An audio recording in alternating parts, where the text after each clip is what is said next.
Hey friends, in today's video I wanted to share my experience with microblading with all of you in case some of you might be interested in it like I was.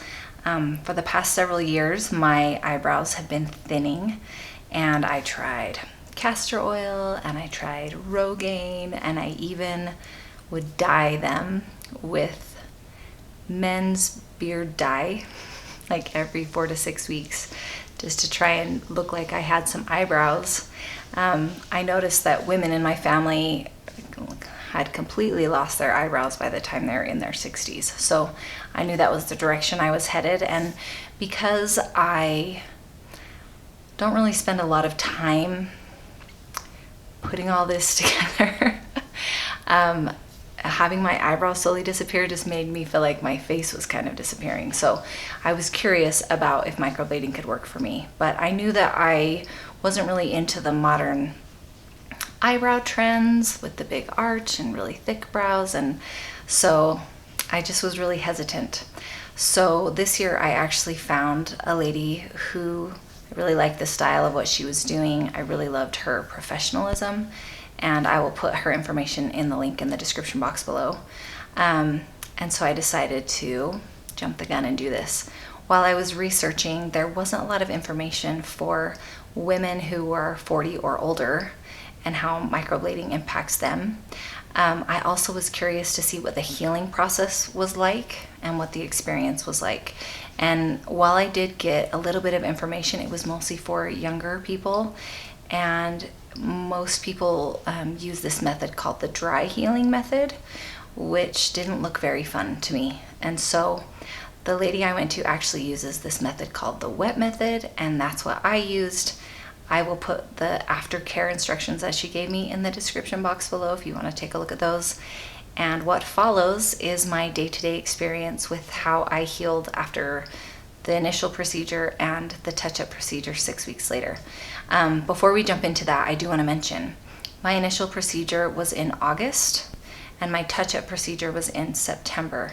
And I did notice that the healing seemed a little more comfortable the second time around because there wasn't as much heat from the sun, and so I wasn't like sweating as much. Even though I don't sweat heavily, a little bit of sweat from being outside in the sun just really made the little incisions sting. But the second time around, I didn't notice that. And so if cost is not an issue for you, a lot of times people who do microblading will run a summer special because they're not as busy in the summer, and then it goes back to full price in the fall and in the winter. So if full price is not an issue for you, then I would recommend getting them done in the fall or the winter just for comfort. The healing really was simple and not, it was just a pretty easy experience healing wise, but I did notice that difference. All right, let's get this party started.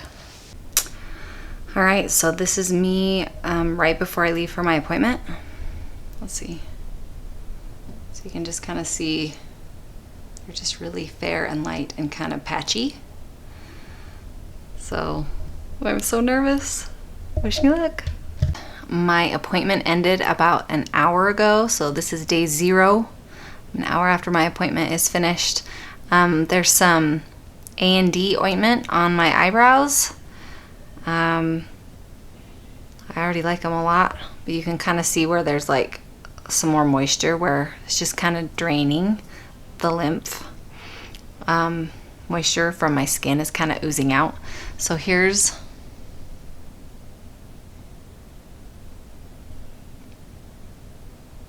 what they look like. I'll put my before and after pictures that she gave me as well. So there are multiple kinds of aftercare that I've heard about. My mom just had hers done somewhere else, and she's supposed to keep hers completely dry. She put a little bit of grapeseed oil on them, and they've kind of gotten these really bumpy scabs and the skin's kind of pulled tight. That is what she was told was normal and fine. I've been told to kind of dab mine with witch hazel morning and night, and then just keep the A&D on them at least morning and night, but throughout the day to kind of keep moisture on them so that they won't scab as much. So that's the route that I'm going to take, and I will check in tomorrow. Checking in for day 1. So last night I got the little whisper pad with some witch hazel, dabbed it, put a good barrier of the A&D on, and just went to bed. I noticed about 1 o'clock in the morning, this side of my eyebrow was kind of getting crusty and had stuck to my pillowcase. So I gently pushed some A&D down into that area to kind of separate it from the pillowcase, and then I just noticed I still was kind of having some oozing that was not from the ointment. And so I just got up in the middle of the night and did the witch hazel again and put another layer on. I haven't really had any kind of pain or swelling or itchiness or anything like that yet. Obviously that might come a few days later. A couple of things I wanted to mention while it's still fresh on my mind. So I wish that people had been more open with me about how much it hurt. So when I went in, she put a numbing cream on.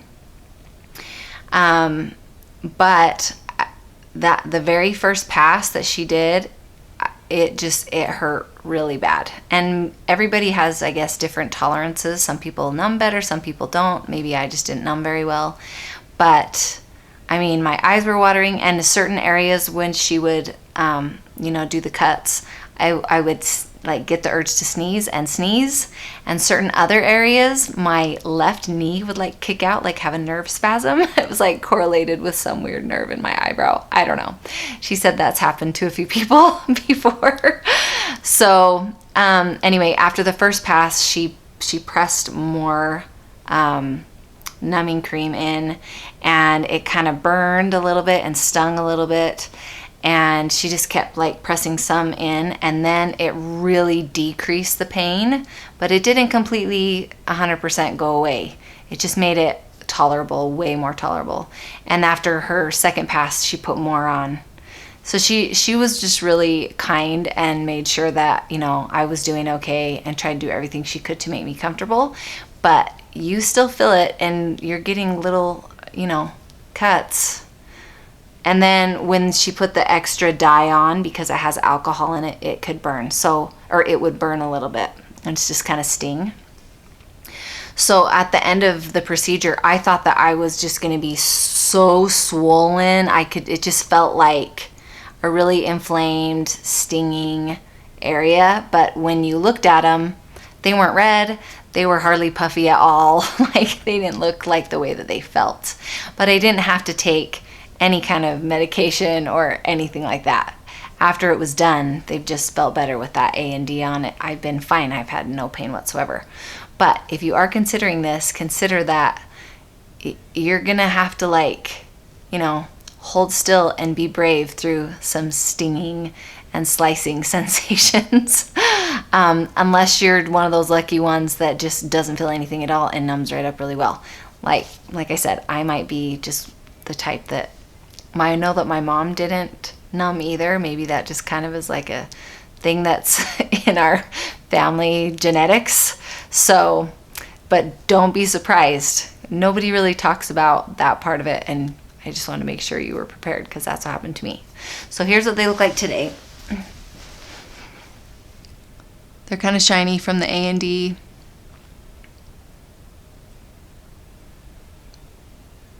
They're kind of more bold. You can't see as, I feel like I don't see the detailed strokes as much, but apparently that's normal. And I'm just hoping that I don't scab up. So we'll see. We'll see what tomorrow brings. I'm just going to keep putting the A&D on throughout the day. And then this morning I did the witch hazel, and tonight I'll do the witch hazel before I go to bed. Yeah, so far so good. They're pretty much the same. They're not really getting crusty or anything. Last night I made extra effort to sleep on my back so that my face didn't stick. And I did in the middle of the night when I woke up, I just put some more A&D on. So they're still pretty shiny, but I'm not having any tightness or pulling. I am noticing if they do dry out a little bit, they will start to kind of get I don't know, they feel kind of like thicker and rougher. So as long as I just keep them really covered with the A&D, so far so good. Checking in again. So we're on day 3. I had the procedure on Wednesday and it is now Saturday. Today we went rappelling with some friends and they had felt so just like nothing's wrong with them as long as I keep them covered, that I thought it would be fine. I learned a little something. If you go out in the sun or get sweaty, they're still really tender on day 3. So definitely don't do this right before you go like to a sunny destination vacation, because you'll be miserable. Because I didn't get really sweaty. I knew I wasn't supposed to be like working out hard and like dripping in sweat, but even just the little bit, you know, of perspiration from just being outside in the sunshine and hiking a little bit, and then just the direct light from the sun, I made sure that I had a hat on, because if I didn't, I could definitely feel that they were still pretty tender. So today was my first day washing my hair since having the procedure done. I didn't do anything really special other than, you know, I tried to keep my face out of the water as much as possible, but I did kind of wash them a little bit today with some Cetaphil when I washed my face, and then just gently like got some water on them, but no rubbing or, you know, just really gentle. Left them alone. So they're really covered thick in ointment because I wanted them to feel good after we got back. They're still not really scabby or anything. They still feel soft, and as long as I keep them covered with that A&D, they still feel really good. I probably should have avoided, you know, going rappelling until like next week, but what you gonna do? I did my best, kept them covered, and we'll see if I have any ill effects in the coming days. But so far so good. So we're on to day 4. Last night I did not wake up in the middle of the night and put the A&D on. So this morning they weren't quite as moist. They were a little dried out and they felt a little bit itchy. But as soon as I put the A&D on them, they felt great. I can tell that and it probably is really hard to see, but there's a couple little tiny patches where I can tell probably little scabs are like probably forming, and if it gets dry it would be itchy and start to peel. Not very many though, and as long as I keep them moisturized, they feel great. So that's how things are going today. I just got to keep stuff on them and make sure I'm still doing that witch hazel every morning and every night before I go to bed.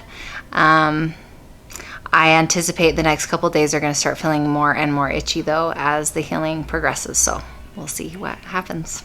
Okay, we're on to day 5. So I did notice yesterday and last night things started to feel pretty itchy. If I kept the A&D on, it soothed it enough that it didn't really drive me crazy, but I can tell that little pieces of like scab are starting to flake off. And when I kind of patted everything down with the witch hazel this morning, just little flecks of brown were kind of coming off on the pad. So I know that there's some healing going on, and I'm probably going to be itchy the next couple of days, but the combination of the witch hazel and that A&D just really soothes everything, and I'm not having any like giant chunks of scab come off my eyebrows, just like little tiny flecks as things start to heal up even more. So that's what we're at today. I just finished just kind of slightly gently wiping things down with the witch hazel, and then I just put a good layer of the A&D. Things are starting to like lighten up in some areas, or a couple little patches where things are coming off, but nothing too drastic. So we'll see what tomorrow brings. Today I'm checking in after a workout today. I just did a really lightweight strength training, so I didn't get really sweaty. Workout. I have noticed I am still pretty itchy. Not all the time, it just like comes and goes. Sometimes it hits pretty hard. The witch hazel is a lifesaver, and it just soothes everything as I kind of just gently put it on and I'll get like little flecks that continue to come off. So now you can probably see there's like some darker patches, some lighter patches, especially along the bottom. It's still pretty dark and then it's lightening up across the top. There's also some patches where it seems like there's like nothing there anymore, and I heard that that was normal, that it will lighten up quite a bit and then darken again. So we'll just kind of see how things go the next couple days. All right, so we're on day 7, a full week from when I had my first appointment. Here's, if it will focus, what things are looking like. They're kind of patchy, like some spots are lighter, some spots are darker. I still have some areas that are healing and flaking off, but they don't feel itchy, they don't feel sore, they feel just fine. I've just still kept the A&D, and I've continued to do the witch hazel. The witch hazel just really soothes everything. I'm liking how they're looking.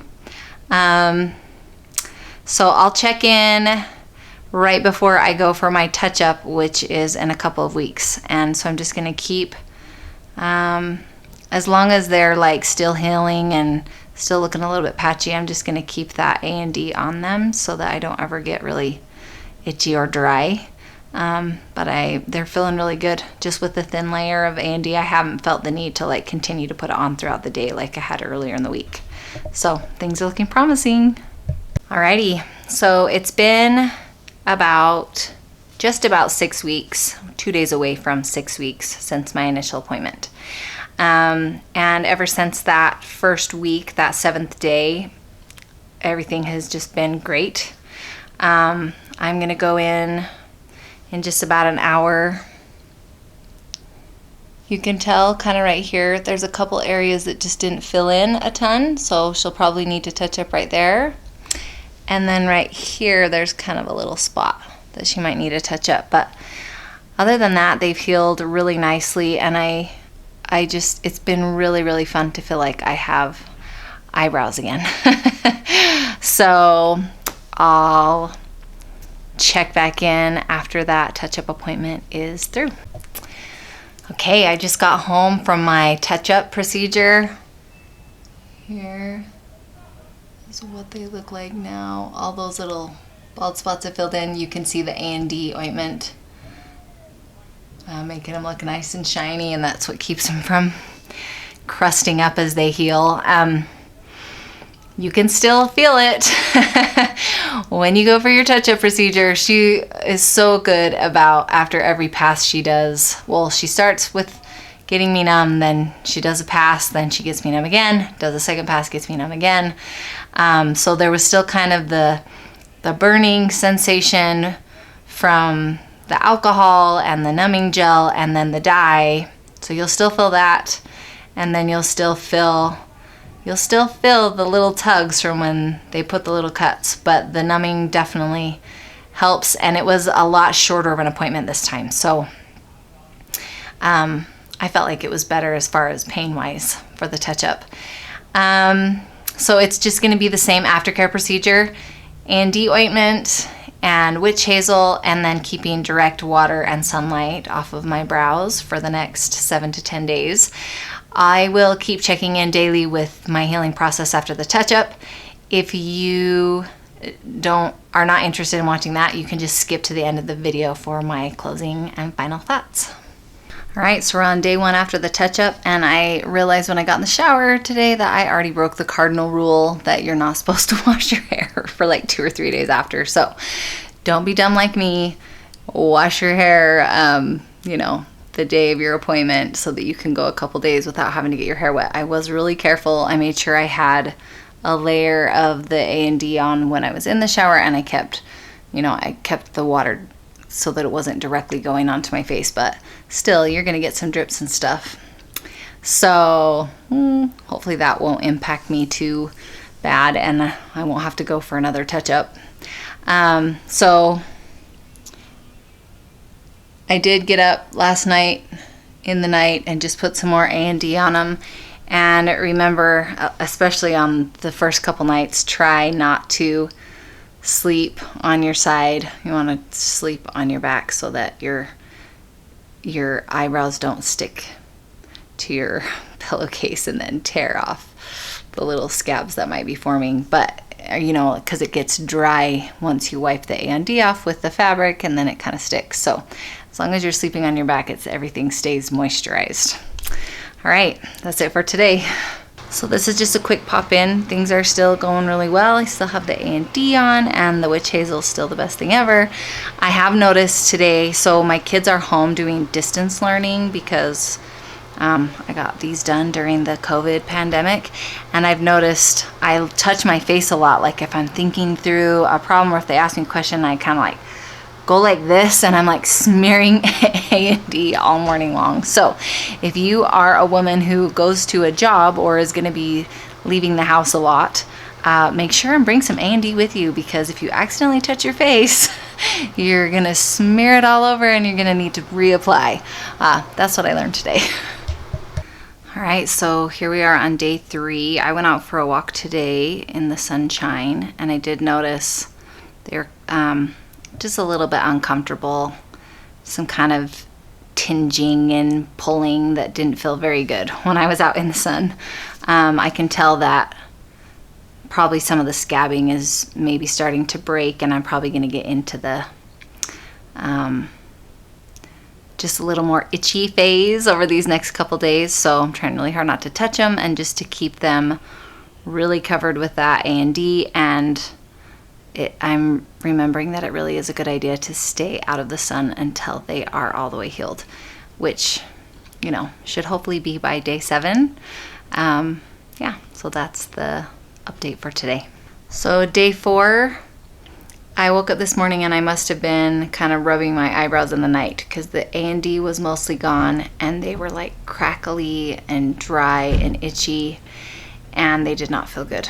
So I jumped up and put some witch hazel, just kind of gently dabbed with the witch hazel, and then put a nice generous coating of the A&D, and they've done fine. But I'm definitely in the phase where they're gonna start more of the scabbing and healing process, and I don't want any of the scabs to come off prematurely because I want them to heal the way they're supposed to, so that I won't have any splotchiness when they heal.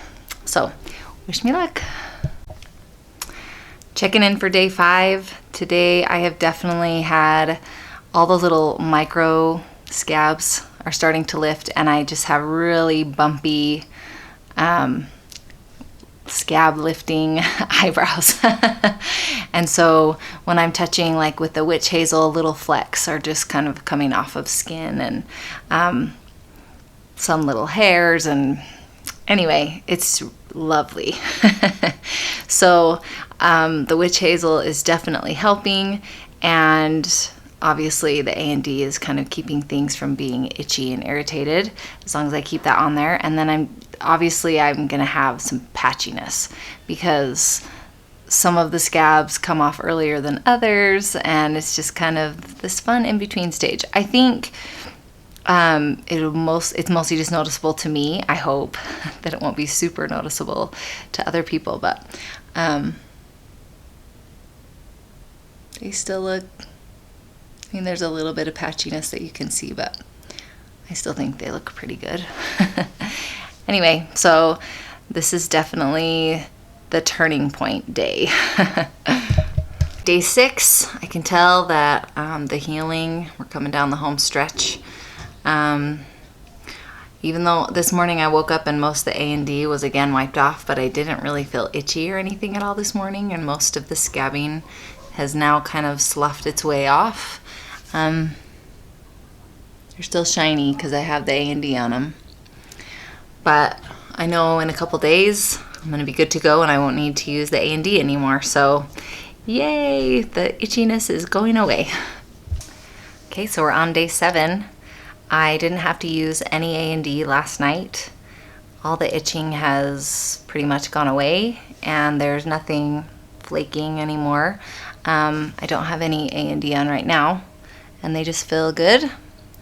And I'm really happy with the way things turned out. I know there will be some more healing probably happening throughout the month.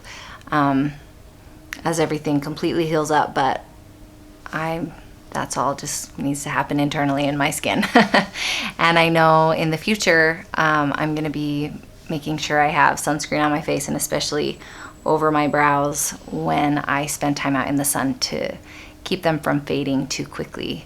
I feel like it's a pretty doable healing process. At least it has been for me. I really, really like they call it the wet method, where you just keep them covered with that A&D ointment for the first 7 to 10 days as everything heals. I don't have experience with the dry method, where you just let them kind of scab over. But I've really liked this method of healing. I feel like it really worked well with my skin, and I feel like things healed really quickly. So thanks for joining me.